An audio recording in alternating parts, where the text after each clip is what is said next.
Chicken পকোড়াটা just অসাধারণ হয়েছে guys, কি বলবো। তো চলো রেসিপিটা দেখো, একদম সিম্পল রেসিপি।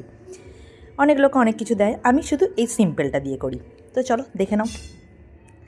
এই যে ছোটো ছোটো পিস করে রাখাই আছে, দেখেছো, ওবেলা তো নিয়ে এসেছে, তোমাদের সঙ্গে সবটাই শেয়ার করেছি। তো দেখো আমি কর্নফ্লাওয়ার দিয়ে দিলাম,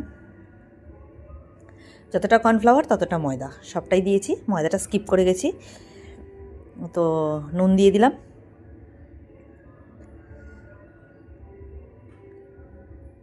এরপরে হলুদ গুঁড়ো, লঙ্কার গুঁড়ো, যে যতটা ঝাল খাবে সেরকম পরিমাণ মতো দিও।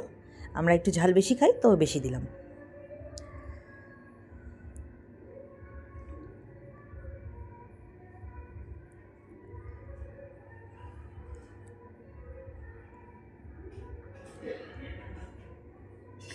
এবার এর ওপরে একটু সস দিয়ে দিলাম, টমেটো সস,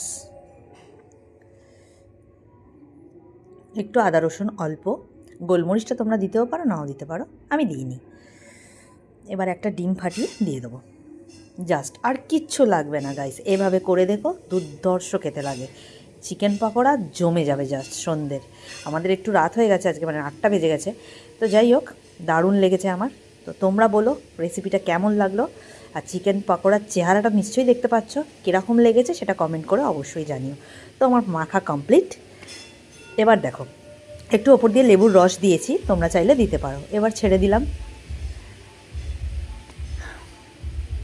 ওবলা যাভাবে কেটেছে, এবার একটু স্বস্তি পেলাম, মানে চিকেন পকোড়া খেতে খেতে। মানে চিকেন পকোড়া আর কফি কেমন লাগবে বলো।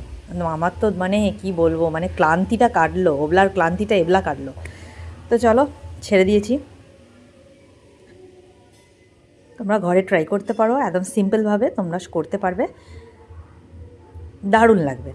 সন্ধেবেলাটা জাস্ট জমে যাবে।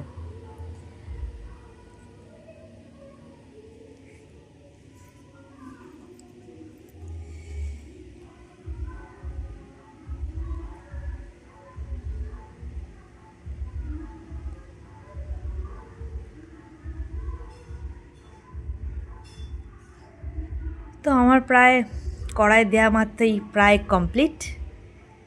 দেখো কত সুন্দর হয়েছে না, দারুণ হয়েছে। এবার ওর যে গ্রেভিটা পড়েছিল গাইস, কী করব ভেবে পাচ্ছিলাম না, একটুখানি একটা পেঁয়াজ কেটে আর 4-5টা লঙ্কা দিয়ে পেঁয়াজি ভেজে ফেলেছি। দারুণ হয়েছে। রাত বলবো না সন্ধে বলবো, কমেন্ট করে জানি।